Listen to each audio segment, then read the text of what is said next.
He's one cunning, devious, thievious raccoonus, rated E for everyone. What did you grow up with? What do you think fondly of now as you grow older? For me, one of the biggest things as a kid with bad social skills was the PlayStation. The PlayStation 2 specifically.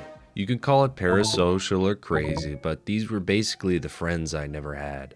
Yes, I'm an adult with taxes and all that, and I understand these are just video games. But when you think of some of your favorite classic games, do you get that warm feeling in your chest? One of those games for me was Sly Cooper and the Thingus Rackamagookus. a game bursting at the seams with charm. And you're about to listen to me praise it, then throw it in the trash a little bit at the end though. But unlike other just plain retrospectives, this is going to be a little different. I want to get into something that's been bothering me, and probably you too, maybe without even knowing it. The state of modern gaming can be attributed to many things. What I've seen in one of my favorites is the death of identity. And hold down the circle button. Hold down the circle button. So jump and hit the circle button to land on narrow spots. That's a rough translation. Then hit the circle button to grab it. Yeah. Relax, Bentley. I live for this stuff. Sly Cooper. There was no question what this game wanted to be. A linear platformer. It wasn't trying to shoot over its mark. It wasn't following the trends. It was born well into the platformer genre's slow and painful decline. To counter this loss of interest, Jak 2 would, in a later year, shift to more mature tones. Spyro Year of the Dragon was set to come out and, oh boy, it was about to hit a brick wall.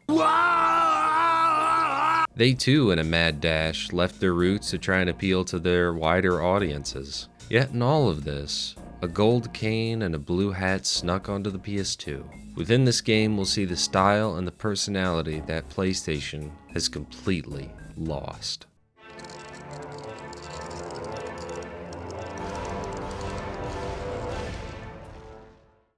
It's impossible to spell style without Sly. One of the early adopters of the toon-style cell shading design, the game carries a whimsical sensation, especially with a drawn art between missions. Aiding this look is also the texture work and lighting.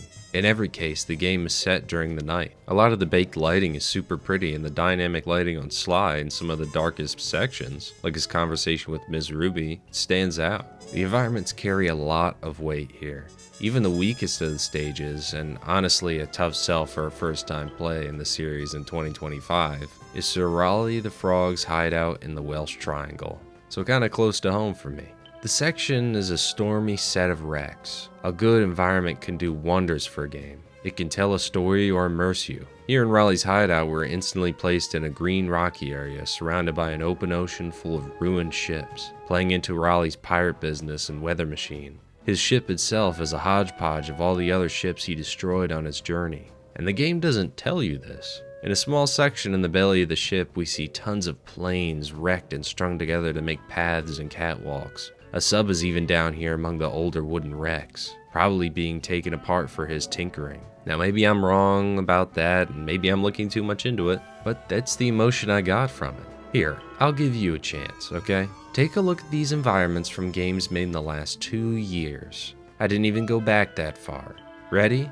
And you guess what game they are. No cheating, I'll know. Death Stranding 2.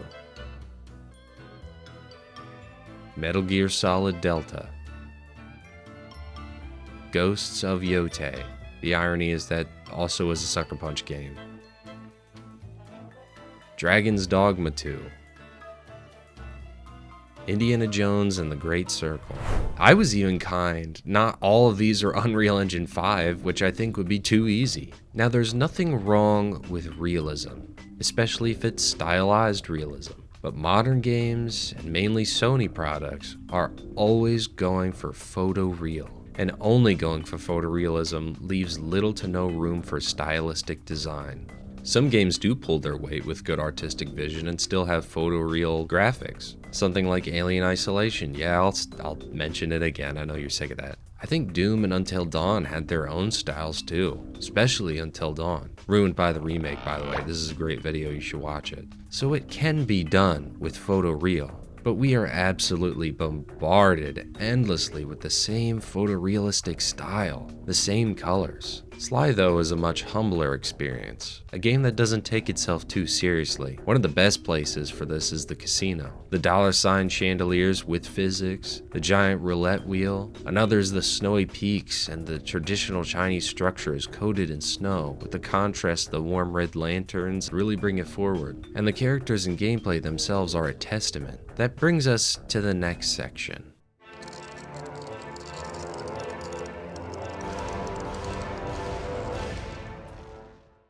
Okay, in 2025, what kind of mascots do we have for PlayStation? Nathan Drake, Kratos, Diabetes, Ellie. Wow, lots of variety here. And a lot of these characters are written the same. Let's see, Kratos, what is the story really about? Letting go of the past or actions he feels guilty over. Okay. Joel and Ellie, letting go of the past and moving forward. Lots of it is just feminism as well. Did somebody forget that these are supposed to be video games too? No, the first Last of Us is Strongest Defender, by the way. I don't hate that game. I actually really like it for what it is and when it came out. But that's every Sony first-party game now. Now let's look at the heroes of the PS3 era and earlier. Spyro, Jak and Daxter, Sly, Hellgast Infantry, Sweet Tooth, Big Daddy, and I'm leaving a bunch out. You see, it's not even like, oh, it needs to be cartoon characters. No, personality is important. Sly and his cohorts are dripping with personality. The designs, though far more finalized and perfected in the later two games, the first game came out the gate with a nearly perfect cast. Sly himself has an iconic silhouette, blue, red, gold. His tail adds a sense of motion with his movements. This is a far more Sly-focused game. Murray and Bentley kind of take the back seat and don't show up too much, though they have their moments. Sly himself is a lot cockier and shorter with Bentley, and you can always tell he's having fun pushing Carmelita's buttons. Nothing entertains him more than banter. Now some of it, yeah, it's not winning any awards. But all I hear is blah, blah, blah. But the few good corny ones make me smile. Classic games like these were also so much simpler. They knew the kind of game they wanted to make, and they did it. They didn't feel pressured by investors or interest groups to put something in they didn't want to. No microtransactions, no events, no collaborations. They didn't try to be all things to all people. Now, one buffoon said to my comment like that, making something for everyone means that it's for no one, that it's a stupid saying, that it's meaningless, that it's completely wrong. And good on you for honestly showing your mental ability.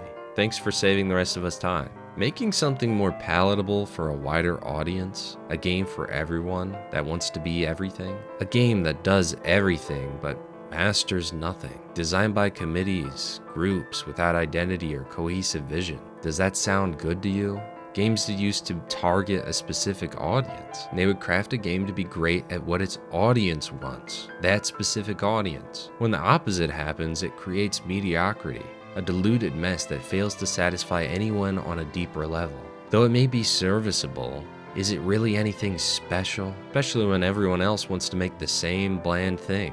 In conclusion, and on a more serious note, there is a concerted effort by powerful people to eliminate art, because if they can sustain the bare minimum across the board, you'll buy it. It'll make a new standard. Games aren't made by the people like they used to be. These are people who are interested in spreading an ideology, making investors happy, creating the most amount of money in the least amount of effort or time. Art is the voice of the soul. Art is something no other being on this planet creates. We humans are the one beings with a soul, a love of art and beauty. And to have that stripped from us is criminal. It really is. At every turn, everything is just the same gray color. Everything looks like a doctor's office or a Walmart. A world that prioritizes budget and usability. It is wearing on the soul. It is to demoralize. And that's why I find it so enchanting to go back and look at these games from my childhood. You may call it nostalgia blind or something else in the comments. Someone asked me if I would have preferred growing up on Fortnite.